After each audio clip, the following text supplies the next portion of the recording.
ভাবোঁ যে অসমৰ ৰাইজে দেখি আছে, চাই আছে, মই কোৱাটো উচিত নহয়। আৰু ব্যক্তি স্বাৰ্থৰ কাৰণে নিজৰ ৰাজনৈতিক স্বাৰ্থ পূৰণ কৰিবৰ কাৰণে আদৰ্শ জলাঞ্জলি দি বিভিন্ন ধৰণৰ কাম কাজ কৰা বহুত নেতা দেখিছে, আৰু ইতিহাসত তেওঁলোকৰ নাম কি বুলি লিখা আছে সকলোৱে জানে। গতিকে মই সময়ত গোটেই কথাবোৰ এৰিছোঁ। সময় আৰু অসমৰ জনগণ তেওঁলোকে ঠিক কৰিব সিদ্ধান্ত, কি কাক কি বুলি চিনি পায় কোনে জানে। সময়ৰ কুটিল গতিত কোন কি হৈছে, কাৰণ সময় অতি নিষ্ঠুৰ, আৰু সময়ে চব সিদ্ধান্ত ল'ব, জনগণে সিদ্ধান্ত।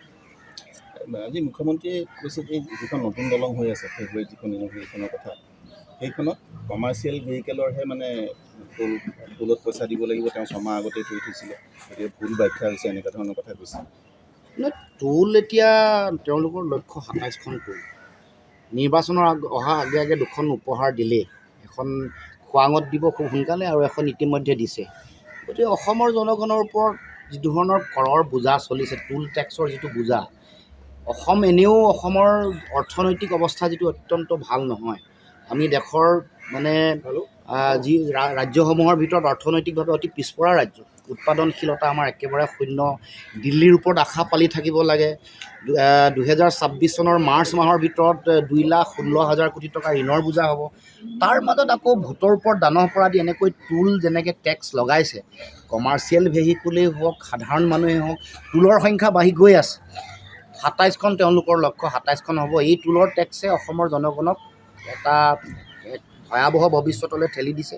কাৰণ অৰ্থনৈতিকভাৱে আমি বিপৰ্যস্ত এখন সমাজ, আমাৰ চাৰিওফালে কৰ কাটল বাঢ়িছে, মূল্যবৃদ্ধি হৈছে, তাৰ মাজত বিপন্ন সমাজখনত আৰু এইবোৰ যিবোৰ বোজা চৰকাৰৰ ফালৰ পৰা দি থকা হৈছে, এইটোৱে এটা সময়ত আমাৰ যিটো অৰ্থনৈতিক কাঠামো সেইটো ভাঙি একেবাৰে থান বান কৰিব। গতিকে এই যিটো চৰকাৰৰ যিটো নীতি, এই নীতি সাধাৰণ জনগণৰ তেওঁলোকৰ বিৰোধী নীতি, আৰু এইটোৰ যিটো কুফল, ইয়াৰ ভয়াৱহ প্ৰভাৱ, এইটো লাহে লাহে ৰাইজে অনুভৱ কৰিব।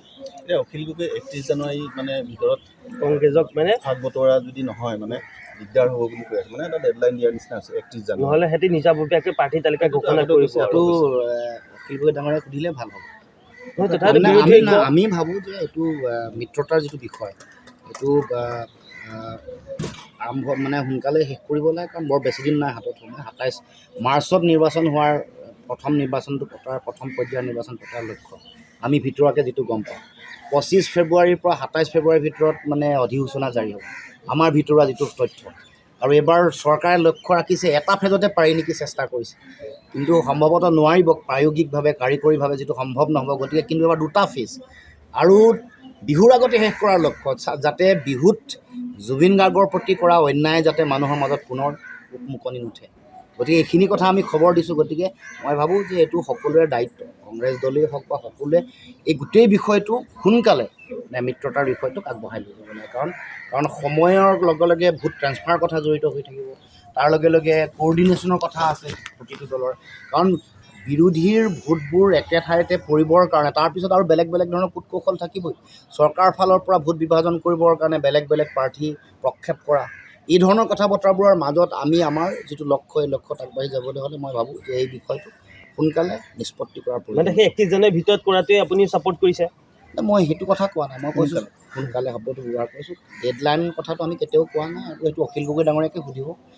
মোৰ কথাটো হ'ল যে এই বিষয়টো মানে ক্ষিপ্ৰতাৰে আগবাঢ়িব লাগে, আৰু মানে ৰণক্ষেত্ৰত জঁপিয়াই পৰিব লাগে। কাৰণ কাৰিকৰীগত বহু কথাই আছে, সেইখিনি কথা কৰিবৰ কাৰণে এটা নিৰ্দিষ্ট সময় লাগিব, এটা বিজ্ঞানসন্মত সময়ৰ দৰকাৰ। সকলোৱে জানে এটা চাইণ্টিফিক টাইম ফ্ৰেম কিমান হয়, কাৰণ সকলোৱে পলিটিকেল ষ্ট্ৰেটেজি মেনেজমেণ্ট আজিকালি প্ৰফেশ্যনেলি হয়।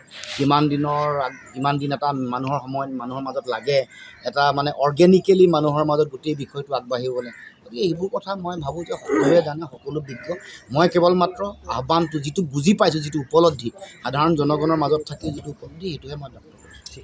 আজি বিজেপিয়ে ভিডিঅ' ভিজুৱেল প্ৰেজেণ্টেশ্যনৰ কাৰণে ৭২খন গাড়ী বিভিন্ন জেগালৈ পঠাইছে, মানে ইস্তেহাৰ বনাব, তাৰ কাৰণে মানে সংগ্ৰহ কৰিব ৰাইজৰ পৰামৰ্শ।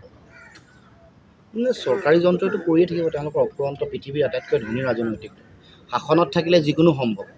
গতিকে আমি প্ৰত্যাহ্বানৰ মাজত ভয়, ভাবুকি, হিতাধিকাৰী আঁচনিৰ প্ৰত্যাহ্বানৰ মাজত বিৰোধীয়ে যুঁজাৰ মানসিকতাৰে আৰু ঐক্যবদ্ধতাৰে আগবাঢ়িলে নিশ্চিতভাৱে ভাল ফলাফল হয়। মুখ্যমন্ত্ৰী আৰু এটা কথা হৈছে গুৱাহাটী পাহাৰত কোনো অসমীয়া মানুহক উচ্ছেদ কৰা নহয়, কিন্তু মিয়া থাকিলে উচ্ছেদ হ'ব। তেওঁ কি বুজাব খুজিছে গম এইটোৱে পোৱা কৈছে, নাই। অসমীয়াক উচ্ছেদ নকৰে, মিয়াক উচ্ছেদ কৰিব। তেওঁ সংবিধানৰ শপত লোৱা নাই নেকি? তেখেতক সুধিব যে সংবিধানত বিদেশী আৰু স্বদেশীৰহে সংজ্ঞা দিয়া আছে। এইটো সাম্প্ৰদায়িক বক্তব্য, এইটো আপোনালোকে সংবাদ পৰিৱেশন নকৰিব, কাৰণ এইটো আপোনালোকৰো গণতান্ত্ৰিক দায়িত্ব আছে। বিদেশী হয়নে নহয়, আৰু যদি বিদেশীৰ দপদপনি চলিছে, 10 বছৰটো বিজেপিৰে শাসন আছিলে। অসম চুক্তি 6 নম্বৰ দফা কিয় কাৰ্যকৰী কৰা নাই? অসমৰ ভালৰ কাৰণে ৰাষ্ট্ৰীয় নাগৰিকপঞ্জী উন্নীতকৰণৰ প্ৰক্ৰিয়া কিয় সম্পূৰ্ণ কৰা নাই? অবৈধ বিদেশী দপদপনি যদি চলিছে, তেওঁলোকক চিনাক্তকৰণ কৰি ভোটাৰ তালিকাৰ পৰা কৰ্তন কৰি তেওঁলোকক কিয় বহিষ্কাৰ কৰিব পৰা নাই? যেতিয়া তেওঁলোকে ডিলিমিটেশ্যন কৰিছিলে, সমষ্টি পুনৰ নিৰ্ধাৰণ, তেতিয়া মুখ্যমন্ত্ৰীয়ে কি কৈছিলে? 50 বছৰ অসমৰ মানুহে চিন্তাৰ কাৰণ নাই। এতিয়া কিয় এইটো ভীমৰ বচন বাৰে বাৰে আওৰায়? যেতিয়াই নিৰ্বাচন আহে তেতিয়াই তেওঁলোকে বিদেশীৰ সংকট দেখে, আৰু সেইটোকে বিষয় হিচাপে লৈ তেওঁলোকে নিৰ্বাচনৰ বৈতৰণি পাৰ হ'ব খোজে, আৰু ধৰ্মীয় মেৰুকৰণৰ সৃষ্টি কৰি মানুহৰ মাজত হিন্দু মুছলমানৰ বিভেদৰ বীজ সিঁচি তেওঁলোকে নিৰ্বাচন পাৰ হ'ব খোজে। গতিকে দেশৰ সংবিধান মৰ্মে বিদেশী নাগৰিকৰ চিনাক্তকৰণ হ'ব লাগিব, বহিষ্কাৰ হ'ব লাগিব। এতিয়া যদি বিদেশীৰ কাৰণে অসমৰ সমাজ আৰু জাতীয় জীৱনৰ সংকট আছে, তেতিয়াহ'লে বুজিব লাগিব হিমন্ত বিশ্ব শৰ্মা আৰু সৰ্বানন্দ সোণোৱালৰ ব্যৰ্থতাৰ কাৰণে অসমৰ সমাজ আৰু জাতীয় জীৱন সংকটত পৰিছে। যিকোনো খবৰৰ বাবে যোগাযোগ কৰক আমাৰ এই নম্বৰত 9181 307 2221।